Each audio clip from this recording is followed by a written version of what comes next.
Entonces tenemos que Carabobo sella la independencia de la República de Colombia, pero a la vez sella la independencia del departamento de Venezuela, especialmente en la provincia de su capital. Esto va enmarcado desde 2010.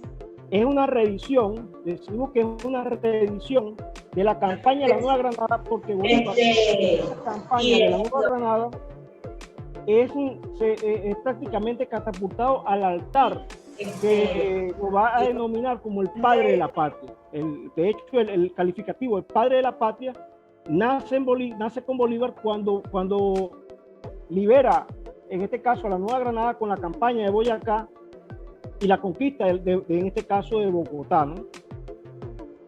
Entonces, ¿por qué decimos nosotros que es una juventud, que es el encuentro o el acercamiento con una juventud en tránsito histórico?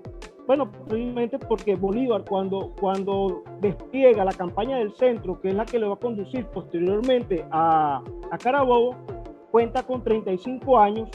Bermúdez, que es el intrépido general que destaca por su actuación en la campaña de Oriente y la conquista de Caracas, tiene 36 años.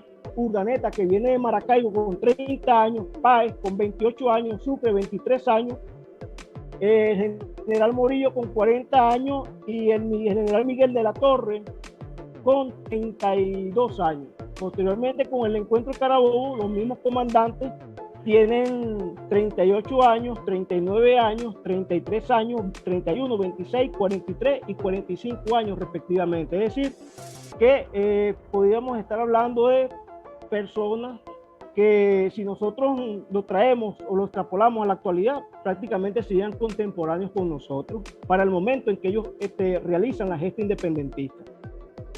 Entonces, es una juventud resuelta a ser independiente y soberana, con las declaraciones pesimistas, y esto también se demuestra con las declaraciones pesimistas de Miguel de Pablo Morillo, ¿no? en 1816. Hay que recordar también que el ejército que comanda, el ejército expedicionario que sale de España, que llega en 1815 a las costas de La Guaira, es un ejército robusto, es un ejército soberbio desde el punto de vista de que viene de derrotar a las tropas de Napoleón Bonaparte en Europa, y ya para 1816, es decir, un año después que que Pablo Morillo está en suelo venezolano, prácticamente empieza a emitir o a enviar a la Corte de Madrid mensajes de carácter pesimista por la actuación del ejército realista en territorio venezolano. Así tenemos que, por ejemplo, una de las declaraciones de Pablo Morillo tiene que ver con que responsabiliza a los venezolanos de toda la tragedia política y militar que estaba sufriendo el ejército español por la actuación de las fuerzas patriotas, ¿no? De las guerrillas venezolanas. Un ejemplo de ello es esto: quizás no hubieran, estoy citando, ¿no? Quizás no hubieran presentado una obstinada resistencia a los habitantes de este virreinato si no hubiese venezolanos. Cartagena se resistió hasta lo imposible por los venezolanos. En la derecha del Magdalena se han dado ya varias batallas y tropas organizadas por venezolanos. En la fragosa y estéril provincia de Antioquia han declarado ya 2 veces la guerra y a muerte y tienen los pasos fortificados con inteligencia por venezolanos. Todo, excelentísimo señor, es obra de los venezolanos. Es decir, que estamos hablando de un ejército que ya venía en declive, un ejército que ya venía, que por más numeroso que haya sido, con más pertrecho y experiencia de guerra que tenía en Europa, en tierra venezolana, en tierra colombiana, ya lucía bastante debilitado, bastante debilitado, y que mostraba signos de prácticamente de desahucio desde el punto de vista político y militar. Estamos hablando de que ya este ejército venía sufriendo las pérdidas en las queseras del medio, en el Yagual, en las Mucuritas, y lucía, valga la redundancia, prácticamente en términos militares, una especie de esqueletos humanos, de despojos humanos. Entonces, ahí tenemos que, por ejemplo, desde el cuartel general en Mompox el 7 de marzo de 1818, Morillo vuelve a enviar una misiva a la Corte de Madrid diciendo que había necesidad de aumentar las tropas para sofocar solamente la rebelión en Venezuela, sin contar todo el plan que tenía Bolívar para desplazarse hacia el sur. Por eso es que es importante que nosotros, para comprender a Carabobo, tenemos que entender este contexto histórico, que parte precisamente de ya la experiencia militar que tenía Bolívar con la Guerra a Muerte, con los planteamientos que se venían haciendo con la Carta de Jamaica y la propuesta de la Unión de Venezuela y la Nueva Granada en Colombia, que posteriormente se materializó con el Congreso de Angostura y la Constitución de Cúcuta en 1821, que le da rango constitucional a la creación de Colombia. Por eso decimos que en Carabobo, quien primero triunfa desde el punto de vista militar es Colombia, que reunía, por supuesto, las nacionalidades de los venezolanos y los neogranadinos.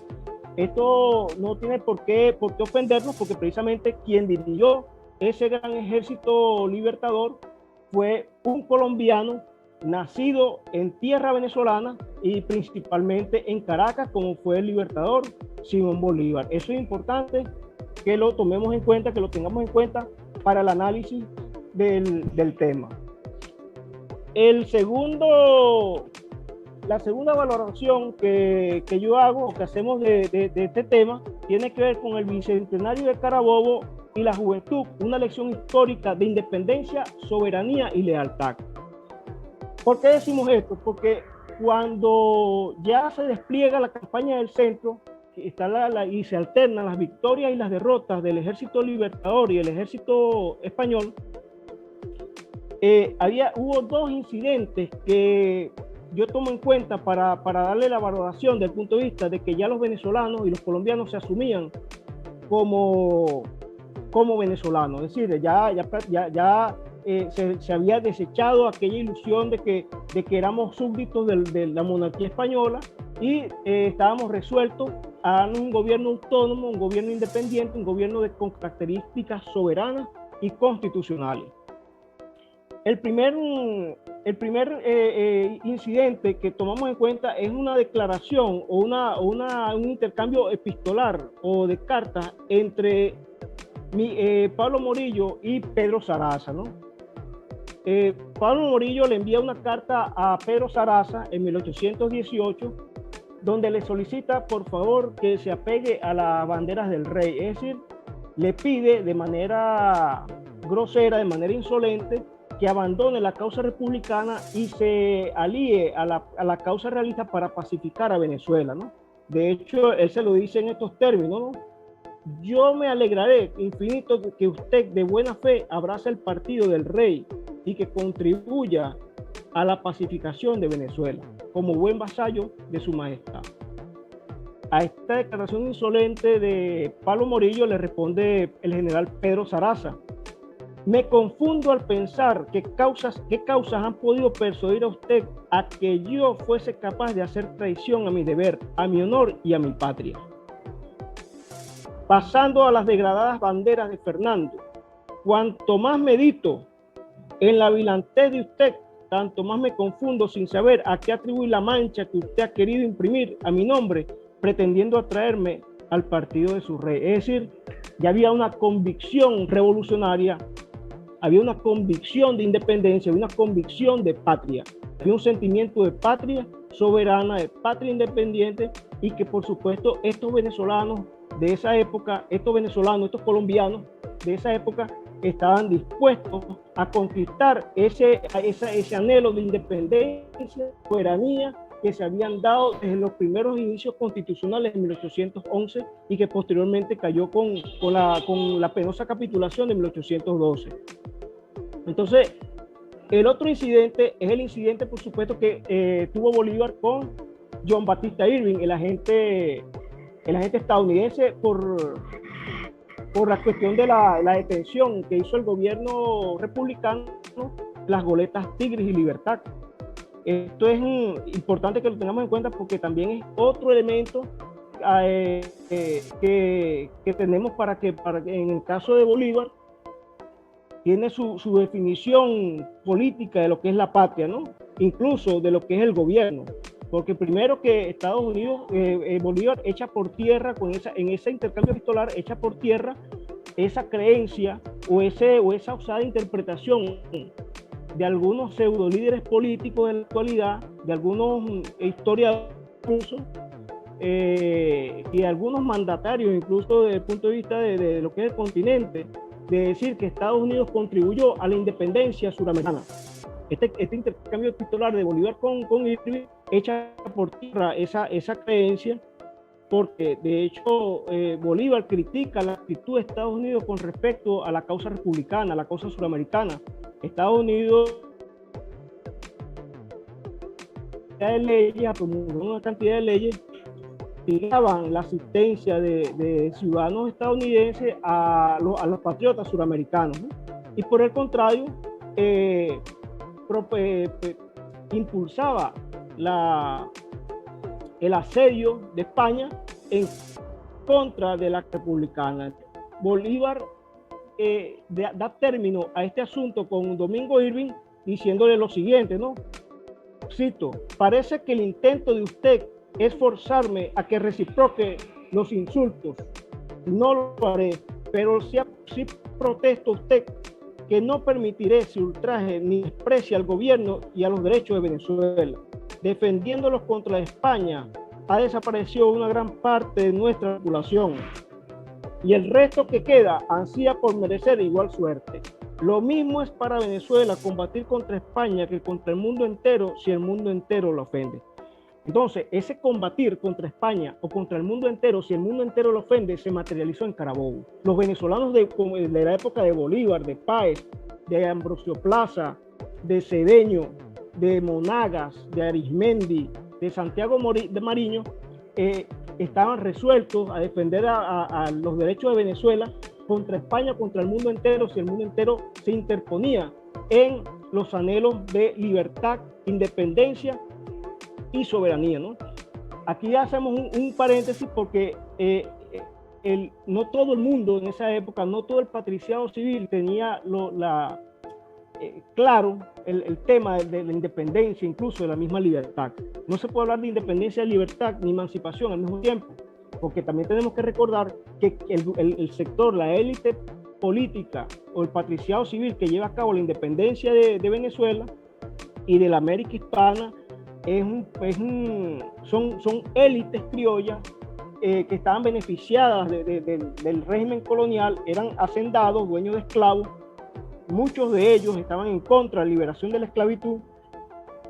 Incluso se negó en la Constitución de 1811 y se negó en la Constitución de 1830 otorgarle la ciudadanía a los sectores explotados de esa sociedad, ¿no? Como eran los esclavos, los negros esclavos, repito, los pardos que estaban luchando por la igualdad, los indios que todavía quedaban. Entonces, no todo el mundo podía hablar en ese momento de independencia y libertad. El único que se atrevió a hablar de independencia y libertad fue el Libertador cuando dio el ejemplo del decreto de abolición a la esclavitud y posteriormente en el discurso de Angostura implora nuevamente por la abolición de la esclavitud. Entonces, esto es importante también que lo tengamos en cuenta porque esa unión de Venezuela y la Nueva Granada es lo que termina dando al traste con el Imperio Español en la campaña de Carabobo, ¿no? Y por supuesto, ese hecho de la larga marcha hacia Carabobo es lo que hace que Venezuela y la Nueva Granada se presenten como Colombia, una nación fuerte ante el mundo desde el punto de vista militar. La creación de Colombia es lo que hace también que las aspiraciones de Estados Unidos por controlar estos territorios retrocedan, y por supuesto también la creación de Colombia es lo que hace que aquel intento que tanto tenía Bolívar de la Santa Alianza hiciera un proceso de reconquista militar hacia Venezuela y hacia lo que era la América y las provincias que en ese tiempo se rebelaron en contra del Imperio Español, ¿no? Entonces Carabobo es eso, ¿no? es la confluencia de los venezolanos, es la confluencia de los colombianos, es la confluencia de los latinoamericanos, apoyados por algunos extranjeros como la Legión Británica, que bajaron a la llanura, bajaron los peones, los ganaderos, los de Calabozo y Achagua, entraban a las ciudades del centro, los esclavos combatían junto a sus amos. Y entonces era la primera vez que todos se veían la cara y aprendían de lo más valioso que tenían en común, que era la venezolanidad. Eran venezolanos con una religión, con viso de sincretismo. Los llaneros, se dice en ese tiempo que los llaneros escuchaban el golpe o los tambores de Curiepe, los negros de Curiepe escuchaban el corrido llanero, y entonces también se puede decir que fue un intercambio desde el punto de vista cultural que se presentó en Carabobo cuando todos los venezolanos se encontraron en ese momento en la sabana de Carabobo. La tercera valoración que le damos a este tema de la campaña de la marcha de Carabobo, el bicentenario de la marcha de Carabobo y la juventud, es el bicentenario de Carabobo y la juventud, lección de venezolanidad, colombianidad y americanidad. ¿Por qué decimos esto? Porque después que culmina la campaña de Carabobo, 1821, que se libera la República de Colombia del dominio español, se libera la provincia de Caracas y el departamento de Venezuela del dominio español, es donde Bolívar ya tiene previsto la campaña del sur, es decir, la liberación de Perú, la liberación de Guayaquil, la liberación de Quito, y que posteriormente que estas provincias de Quito, en el caso de Guayaquil y Quito, que hoy en día son Ecuador, se incorporaron a la República de Colombia. Hay que tener en cuenta que la importancia de este asunto, porque aquí se comprende aquella famosa y célebre frase del Libertador en el Manifiesto de Cartagena en 1812. Fíjense cómo en Carabobo culmina esos 11 años de puta guerra, ¿no? Y es aquella frase que dice que Coro es a Caracas como Caracas a la América entera. Porque definitivamente no se podía concebir el proyecto de independencia si no se liberaba a toda la América del Imperio Español.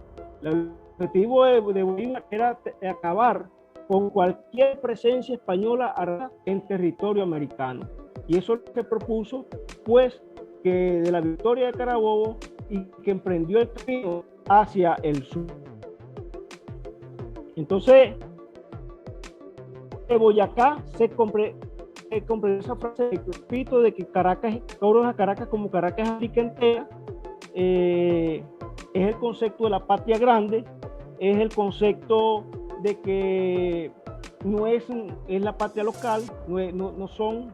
Entonces, es la concepción de patria grande que tiene el Libertador, en contraste con aquella idea de las patriecitas, con aquella idea de los localismos de algunos líderes de la independencia, como el caso de Páez, como el caso de Santander, que chocan sus intereses con los intereses de Bolívar, en este caso, en cuanto a la idea de la Gran Colombia, la República de Colombia.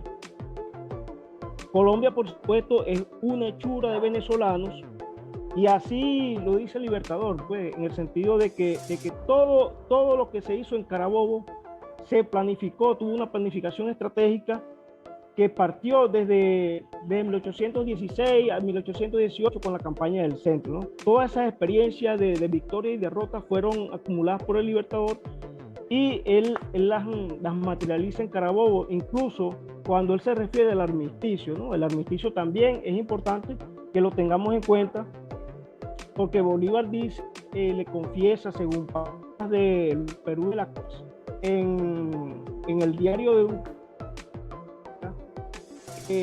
cuando él asistió al encuentro de Santa Ana con General Morillo, él dice lo siguiente, cito: fui a aquella entrevista con una superioridad en todo, sobre el general español.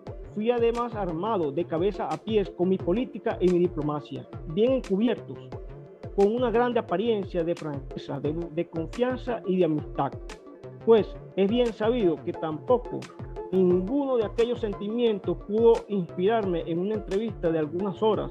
Apariencia de todo esto fue lo que hubo. Es decir, Bolívar ahí maniobró, ahí avanzó, pudo haber retrocedido, pudo haber concedido unas de sus ideas, pero él ahí evidenció que todo lo que se hizo en ese armisticio fue un plan para dilatar, en este caso, el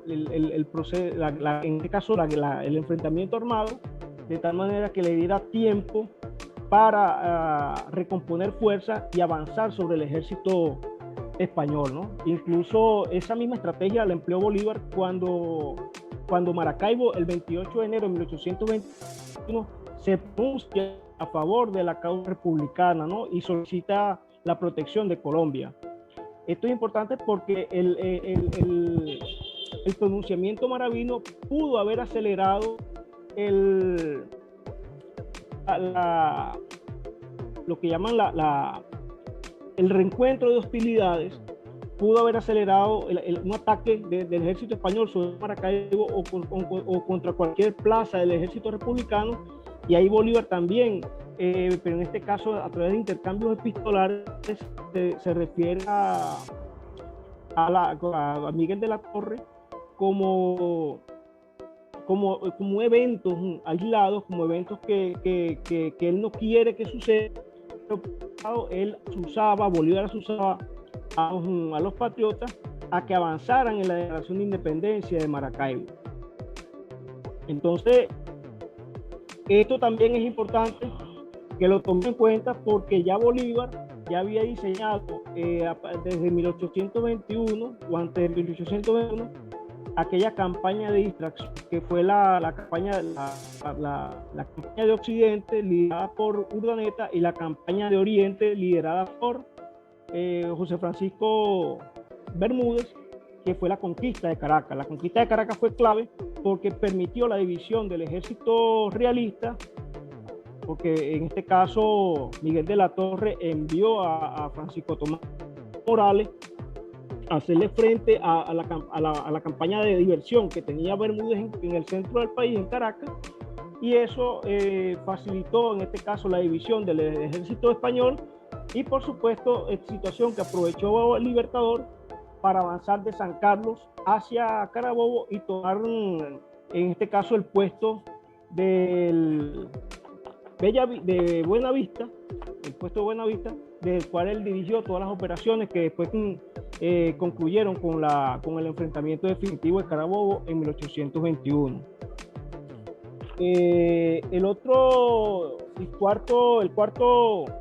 La cuarta valoración que nosotros hacemos con respecto al bicentenario de la marcha de Carabobo y la juventud es la lección del desengaño y el legado de unidad latinoamericana.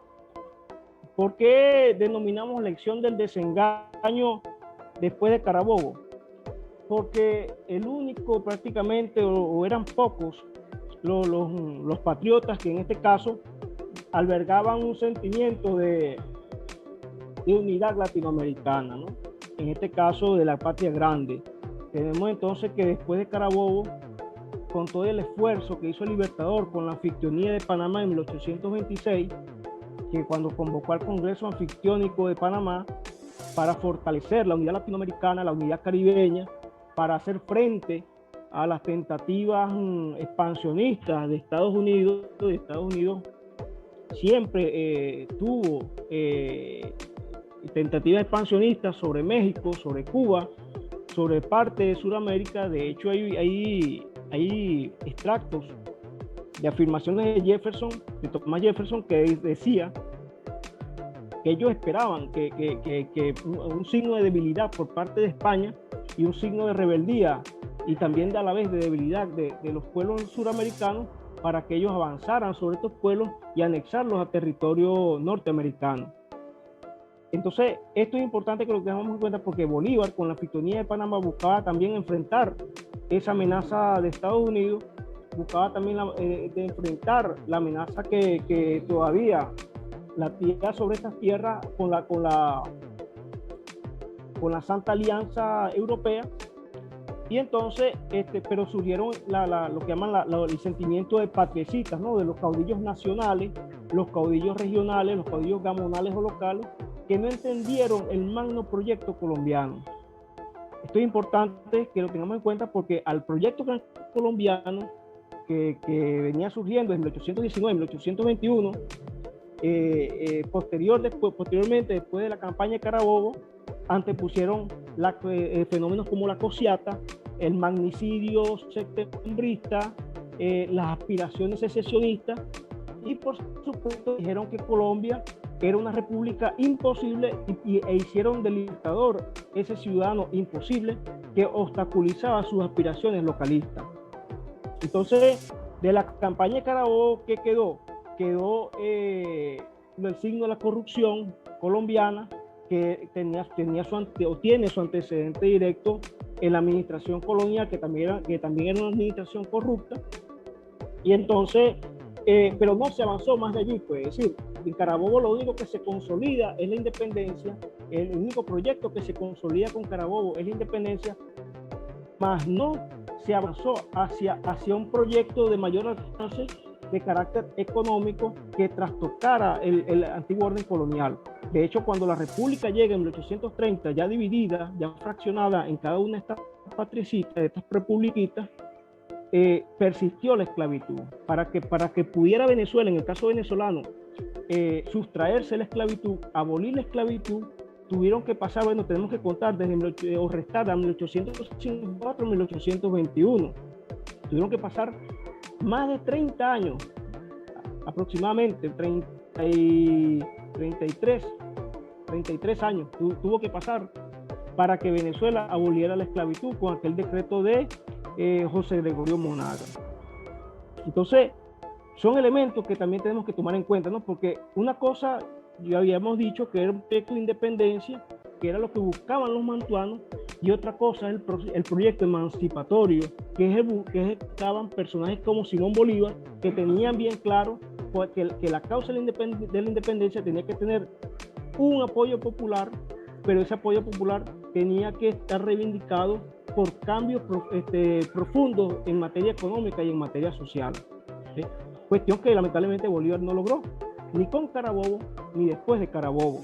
Entonces, bueno, lo que quedó fue la corrupción, el peculado, y ante esta corrupción, ante este peculado que Bolívar también denunciaba, él propone medidas terribles contra los funcionarios públicos corruptos, sin solidez moral. Eso es importante que lo tengamos en cuenta, porque el proceso revolucionario actual tiene que blindarlo de este mal histórico que tenemos, que es un mal del capitalismo, es un mal heredado del orden colonial, es un mal que tenemos que seguir combatiendo para poder preservar la revolución en el tiempo y buscar en realidad los cambios que necesitamos para Venezuela, ¿no? Y en este caso para Latinoamérica también.